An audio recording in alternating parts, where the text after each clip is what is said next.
ठीक है।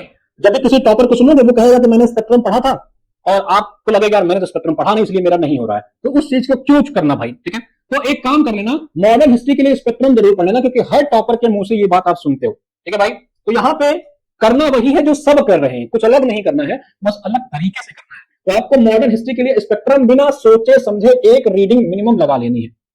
पॉलिटी के लिए मेरे भाई आपको लक्ष्मीकांत बड़े अच्छे से पढ़ लेना है। क्यों? क्योंकि यही से आपका मेंस वाला भी काम हो जाएगा, यही आपका मेंस वाला भी काम करा देगा। तो पॉलिटी के लिए पूरी की पूरी लक्ष्मीकांत पढ़ लीजिए, मॉडर्न के लिए पूरी की पूरी स्पेक्ट्रम पढ़ लीजिए। साइंस के लिए जो आप मेंस के लिए पढ़ रहे हो वो बिल्कुल अलग होगा, यहां आपका सिर्फ और सिर्फ लूसेंट से काम हो जाएगा, लूसेंट घटनाचक्र से आपका काम हो जाएगा, कोई किताब नहीं पढ़नी है। ज्योग्राफी इकलौता सब्जेक्ट है जिसके लिए आप 11th एंड 12th की एनसीईआरटी पढ़ सकते हो। यूपी पीसीएस के लिए अगर कोई पूछे एकमात्र एनसीईआरटी किस विषय की पढ़नी है, तो वो है आपकी ज्योग्राफी। ज्योग्राफी विषय के लिए आप 11th 12th की एनसीईआरटी को अच्छे से पढ़ लीजिएगा।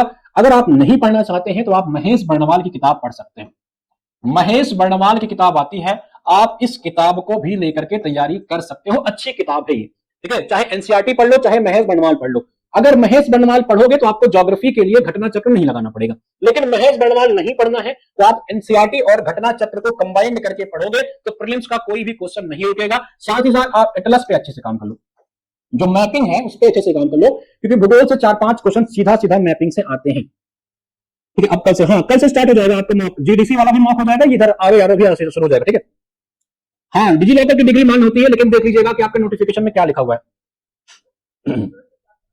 ठीक है, तो इस पे आप लोग जो है तैयारी करिए अपना। और तो ये बातें मैंने आपसे बताई प्रीलिम्स लेवल की। अगर मैं एक बुक लिस्ट की बात करूं कि प्रीलिम्स के लिए आपको क्या करना है, आपको प्रीलिम्स के लिए क्या करना है, इसको अगर आप समझने का प्रयास करो। ठीक है, आपको प्रीलिम्स के लिए किन बुक को फॉलो करना है इस चीज को समझ लो। ठीक है, इधर मैं प्रीलिम्स लिख दे रहा हूं, इधर मेंस। मेंस के लिए मैंने आपसे बताया है कि मेंस के लिए आप क्या कर सकते हो। एक तो आप घटना चक्र की पूरी पुस्तकें ले सकते हो, मेंस वाली भी घटना चक्र मेंस की आती है। ठीक है, चाहे पुरानी मिले पुरानी ले लीजिएगा। दूसरा मैंने देखा है कि ध्येय आईएएस की किताब भी अच्छी है, ध्येय आईएएस कोचिंग है, उनके भी नोट्स अच्छे हैं। इसके अलावा यूपी के लिए सारस्वत साहब की किताब अच्छी है, सारस्वत साहब की किताब अच्छी है। हिंदी मीडियम के हैं, इंग्लिश मीडियम के हैं, तो पीवाईक्यू का सॉल्व पेपर ले लीजिएगा, सॉल्व पेपर ले लीजिएगा। बाकी किसी कोचिंग वगैरह का अगर आप नोट्स ले रहे हो, आपको अच्छा लग रहा है तो आप उसी से पढ़ो। ठीक है, कोई दिक्कत की बात नहीं है। तो जीएस 5 में सुनो, हाँ बिल्कुल शुरू करेंगे, जीएस 5 की बात हम लोग अभी कर शुरू करें। प्रीलिम्स लेवल के लिए मैंने कहा इन्हीं सारी किताबों को जब आप पढ़ोगे ना तो आपका कॉन्सेप्ट तैयार हो जाएगा, सारे कॉन्सेप्ट आपका बेसिक कॉन्सेप्ट तैयार हो जाएगा। लेकिन कुछ किताबें आपको पढ़नी पड़ेंगी, जैसे स्पेक्ट्रम, इसको पढ़ने क्यों जरूरी है मैं इसलिए बता दे रहा हूं, समझ लीजिए। क्योंकि इसको हर टॉपर रिकमेंड करता है, और आपके दिमाग में एक फोबिया ना आ जाए कि आपने स्पेक्ट्रम नहीं पढ़ा इसलिए आपका सिलेक्शन नहीं हो रहा है, इसलिए आपको स्पेक्ट्रम पढ़ना है बस। ठीक है,